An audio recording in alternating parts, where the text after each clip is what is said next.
그날 밤 22살 여군의 시신이 들판에서 발견됐을 때의 그 충격이, 윤관당한 채 버려진 그녀의 주검 앞에서 사단보위부는 단 한 줄짜리 전사통지서만 작성했습니다. 범인은 누구나 다 알고 있었지만 아무도 입을 열지 않았습니다. 이건 군대가 아니라 지옥이구나. 그때 처음 깨달았습니다. 제가 충성하던 체제가, 제가 목숨 바쳐 지키던 조국이 사실은 거대한 거짓이었다는 것을요. 출신 성분이 좋았던 저는 남들이 부러워하는 보직을 받았고 밀무역으로 돈도 벌었습니다. 하지만 그 모든 것이 무너지는 데는 단 하룻밤이면 충분했습니다. 여러분, 이 믿기 힘든 탈출기가 궁금하시다면 구독과 좋아요 버튼을 눌러주세요.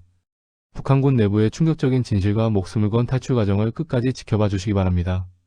제 이야기는 평안도의 한 도시에서 시작됩니다. 저희 집안은 북한에서 말하는 출신 성분이 좋은 편이었습니다. 큰할아버지께서 만주에서 항일 유격대 활동을 하셨고 6.25 전쟁에 참전하셨다가 전사하신 경력 덕분이었죠. 그 공로로 아버지는 당 간부였고 어머니도 지역인민위원회에서 일하셨습니다. 다른 집들이 강냉이죽으로 끼니를 때우고 있을 때 저희 집 식탁엔 쌀밥이 올라왔습니다. 물론 고기는 명절에나 볼 수 있었지만 그래도 굶지는 않았습니다. 학교에서는 항상 모범생이었고 소년단 활동도 열심히 했습니다. 동무, 내 할아버지는 진정한 혁명투사시다. 선생님들은 늘 제게 그렇게 말씀하셨습니다. 저는 그게 자랑스러웠습니다.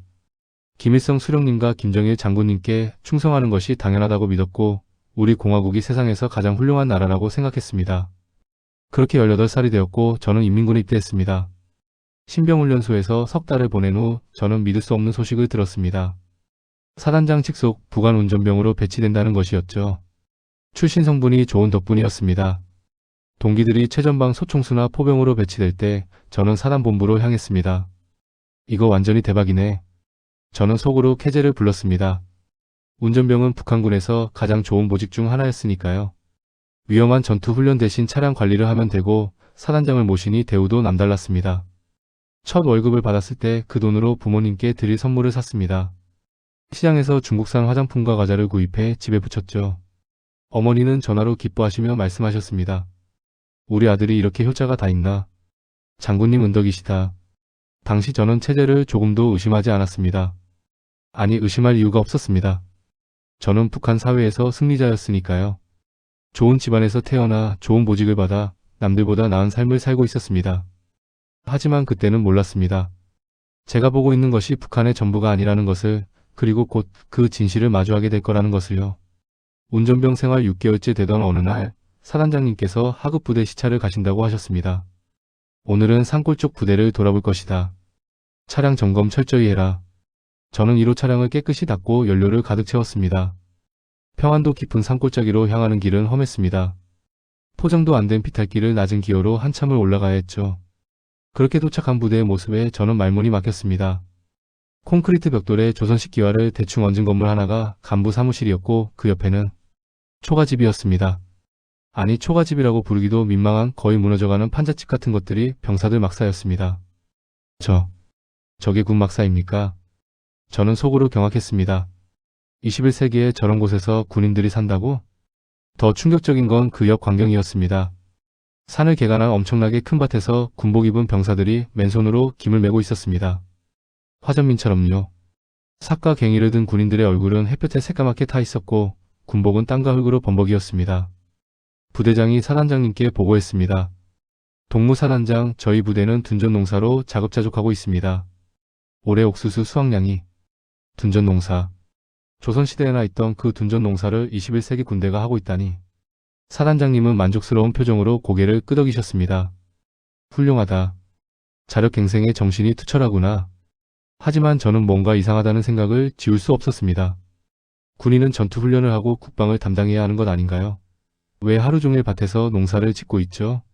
그날 저녁 사단으로 돌아오는 차 안에서 저는 처음으로 의문을 품었습니다. 우리 군대가 정말 강한 군대일까? 병사들이 농사만 지으면서 어떻게 전투를 하지? 하지만 그런 생각을 입 밖에 낼 수는 없었습니다. 북한에서 체제를 의심하는 것은 곧 죽음을 의미했으니까요.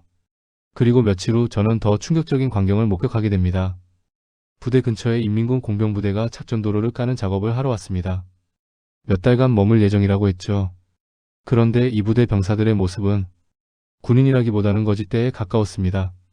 들판에 초가집을 짓고 막사로 쓰고 있었고 보급은 거의 오지 않는다고 했습니다. 배급이 없으니 이들은 근처 민가에 쳐들어가 먹을 것을 빼앗았습니다.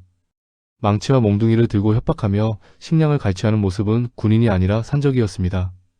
어느 날 밤에는 우리 사단 식량 창고까지 습격했습니다. 수십 명이 몽둥이를 들고 기습적으로 쳐들어왔죠. 다행히 경비 중대 병사들이 시탄을 발사해 쫓아냈지만 저는 그 광경을 보며 전율했습니다. 이게 정말 군대란 말인가? 그때 처음으로 깨달았습니다. 뭔가 심각하게 잘못되었다는 것을요. 그날 밤은 제 인생의 전환점이었습니다. 새벽 2시쯤 비상이 걸렸습니다. 사단 전체가 발칵 뒤집혔죠. 22살 여군 한 명이 야간 경계 근무 중 실종됐다는 것이었습니다. 입대 5년차 선임 여군이었습니다. 모든 부대원이 수색에 투입됐습니다. 저도 차량을 몰고 주변을 살폈죠. 그리고 새벽 4시쯤 부대 뒤편 들판에서 그녀가 발견됐습니다. 시신으로. 제가 직접 본 건 아니지만 현장에 갔던 병사들의 이야기를 들었습니다. 옷은 찢겨 있었고 몸에는 폭행의 흔적이 가득했다고. 윤관을 당한 뒤 살해당한 것이 명백했다고 합니다. 사단은 즉시 조사에 들어갔지만 범인은 찾지 못했습니다. 아니, 찾지 않았다는 게 맞습니다. 모두가 알고 있었습니다. 범인은 근처에서 착전도로 작업을 하던 공병부대 병사들이라는 것을요. 그들은 이미 여러 차례 주변 여성들을 위협한 전력이 있었습니다. 하지만 증거가 없었습니다. CCTV도 없고 목격자도 없었으니까요.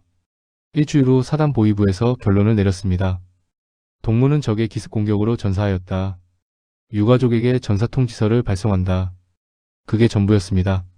22살 여군의 죽음은 그렇게 단 한 줄의 거짓말로 묻혔습니다. 저는 그날 밤 잠을 이룰 수 없었습니다. 이게 나라인가? 이게 군대인가? 체제에 대한 의문은 점점 커졌습니다. 하지만 저는 여전히 특권을 누리고 있었고 그 특권이 두려웠습니다. 만약 제가 이탈하면 어떻게 될까?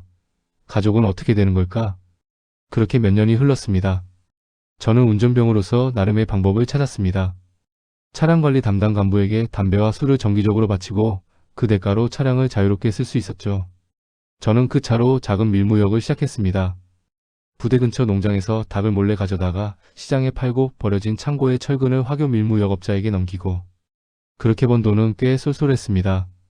그 돈의 일부는 사단 보위부 장교에게 바쳤습니다. 그가 눈 감아주는 동안 저는 거의 3년 가까이 이런 생활을 했습니다. 하지만 모든 것은 언젠가 끝이 나게 되어 있습니다. 어느 날 보위부 장교가 바뀌었습니다. 새로 부임한 장교는 제 밀무역 사실을 알아챘고 저를 불렀습니다. 동무, 나도 먹고 살아야 하지 않겠나? 그는 이전 장교보다 훨씬 더 많은 돈을 요구했습니다. 거의 수익의 절반을요. 저는 선택의 기로에 섰습니다. 계속 이렇게 살 것인가 아니면 그때 문득 떠올랐습니다. 들판에서 죽은 채 발견된 그 여군의 얼굴이, 초가집에서 자며 하루 종일 밭을 가는 병사들의 모습이, 산적처럼 민가를 털던 공병들의 눈빛이, 이곳에서는 미래가 없다. 그날 밤 저는 결심했습니다. 죽을 각오로 이곳을 탈출하기로. 탈출을 결심한 후 저는 신중하게 준비했습니다. 먼저 정보를 모았습니다. 부대 차량으로 국경 지역을 오갈 때마다 지형을 머릿속에 그렸습니다. 어느 구간의 경비가 허술한지, 어느 시간대에 순찰이 뜸한지. 밀무역으로 번 돈도 모았습니다. 탈북에는 돈이 필요했으니까요. 중국에서 브로커를 만나려면, 한국까지 가는 비용을 대려면 최소한 미화 2,000달러는 있어야 한다는 걸 알고 있었습니다. 그리고 가장 어려운 결정을 내렸습니다. 가족에게 말할 것인가 말지 않을 것인가. 결국 저는 말하지 않기로 했습니다.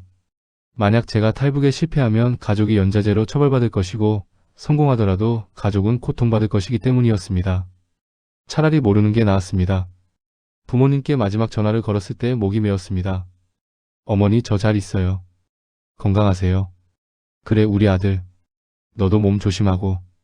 그게 마지막 대화였습니다. 2014년 11월 어느 추운 밤 저는 휴가를 이용해 함경북도로 향했습니다. 밀무역 브로커를 통해 연결된 안내인이 있었습니다. 중국 조선족 출신으로 탈북을 도와주는 대가로 미화 1,000달러를 요구했습니다. 오늘 밤 11시에 두만강 상류 지점에서 만나자.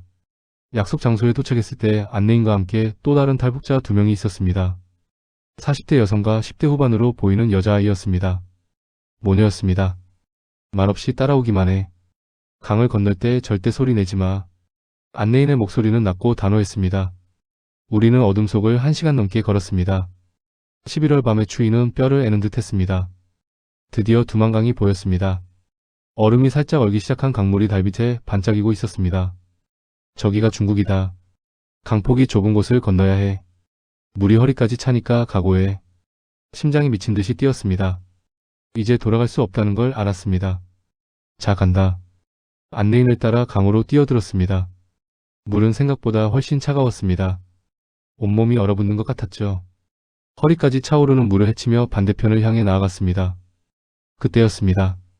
거기서 누구냐? 북한 쪽 강변에서 순찰대의 목소리가 들렸습니다. 손전등 불빛이 우리를 향해 쏘아졌습니다. 빨리 뛰어. 안내인이 소리쳤습니다. 우리는 필사적으로 물을 헤쳤습니다. 당, 당. 총성이 울렸습니다. 총알이 물을 가르며 날아왔습니다. 옆에 있던 모녀 중 딸아이가 비명을 질렀습니다. 엄마. 어머니가 딸의 손을 꽉 잡아당겼습니다. 저도 정신없이 앞만 보고 달렸습니다. 마침내 중국 쪽 강변에 도착했습니다. 온몸이 물에 젖어 얼어붙는 듯 했지만 살았다는 안도감이 몰려왔습니다. 빨리 움직여. 아직 안전하지 않아. 안내인이 재촉했습니다. 우리는 강변의 숲속으로 사라졌습니다. 그렇게 저는 북한을 떠났습니다. 하지만 진짜 여정은 이제 시작이었습니다. 중국 땅을 밟았을 때 저는 자유를 얻었다고 생각했습니다. 하지만 그건 착각이었습니다. 안내인은 우리를 연변 지역의 한 조선족 마을로 데려갔습니다. 낡은 농가 헛간에 숨겨졌죠. 젖은 옷을 벗고 마른 옷으로 갈아입었지만 추위는 가시지 않았습니다. 여기서 며칠 숨어 있어. 공안들이 단속하는 시기라 조심해야 해. 안내인이 말했습니다. 그리고 추가 비용을 요구했습니다. 한국까지 가려면 브로커를 더 거쳐야 해. 1인당 미화 2,000달러가 더 필요해. 저는 가지고 온 돈을 모두 건넸습니다. 이미 후퇴할 수 없었습니다. 다음 날부터 지옥 같은 숨어 지내는 생활이 시작됐습니다. 낮에는 헛간에 숨어 있어야 했고 밤에만 조심스럽게 밖으로 나갈 수 있었습니다. 조선족 주인 아주머니가 하루 2끼씩 밥을 날라다 줬지만 언제 신고할지 모른다는 불안감이 항상 있었습니다. 함께 탈출한 모녀는 더 비참했습니다. 어머니는 중국에서 일자리를 구하겠다며 한국행을 포기했습니다. 딸만이라도 보내고 싶다고 했지만 돈이 부족했습니다. 우리는 여기 남을게요. 딸만이라도. 부탁합니다. 어머니가 브로커에게 애원했지만 브로커는 냉정했습니다. 돈 없으면 못 가. 그게 규칙이야. 결국 모녀는 제가 떠난 후에도 중국에 남았습니다. 지금 그들이 어떻게 됐는지 모릅니다. 2주일쯤 지났을 때 새로운 브로커가 나타났습니다. 조선족이 아니라 한족이었습니다. 그는 저를 포함해 탈북자 5명을 트럭에 태웠습니다. 입 다물고 가만히 있어. 검문 나오면 짐 사이에 숨어. 트럭은 며칠 동안 쉬지 않고 달렸습니다. 어디로 가는지도 모른 채 우리는 짐더미 사이에 끼어 숨을 죽였습니다. 화장실도 제대로 갈 수 없었고 먹는 것도 빵 조각과 물 한 병이 전부였습니다. 도중에 한 번 공안 검문에 걸렸습니다. 뭐 쉴고 가는 거야? 공안이 물었습니다. 브로커가 뭔가를 건네는 소리가 들렸습니다. 아마 뇌물이었겠죠. 가도 돼. 다행히 검문을 통과했습니다. 하지만 그 짧은 시간 동안 제 심장은 터질 것 같았습니다. 7일째 되던 날 트럭이 멈췄습니다. 여기서 내려. 다음 브로커가 기다리고 있어. 우리는 중국 남부지역 어딘가에 도착해 있었습니다. 날씨가 훨씬 따뜻했습니다. 새 브로커는 우리를 허름한 여관에 숨겨뒀습니다. 그리고 여권을 만들어준다며 사진을 찍었습니다. 위조 여권이야. 이걸로 동남아시아를 거쳐 한국으로 갈 거야. 하지만 여기서 또 문제가 생겼습니다. 브로커가 갑자기 추가 비용을 요구한 겁니다. 상황이 바뀌었어. 단속이 심해져서 위험 부담이 커졌다고. 1인당 1,000달러 더 내. 저는 이미 가진 돈을 다 썼습니다. 절망적이었죠. 돈이 없으면 여기서 내쫓을 거야. 알아서 해. 그때 같은 방에 있던 다른 탈북자가 도와줬습니다. 먼저 한국에 정착한 친척에게 연락해서 돈을 보내받을 수 있다며 저한테도 빌려주겠다고 했습니다. 나중에 한국 가서 갚으면 돼요. 우리 모두 같은 처지잖아요. 그의 도움으로 저는 다음 단계로 넘어갈 수 있었습니다. 그 은인의 이름은 지금도 기억합니다. 언젠가 꼭 은혜를 갚고 싶습니다. 위조 여권을 받고 일주일 후 저는 비행기를 탔습니다. 생전 처음 타보는 비행기였습니다. 북한에서 평범한 사람은 비행기를 탈 일이 없었으니까요. 심장이 두근거렸습니다.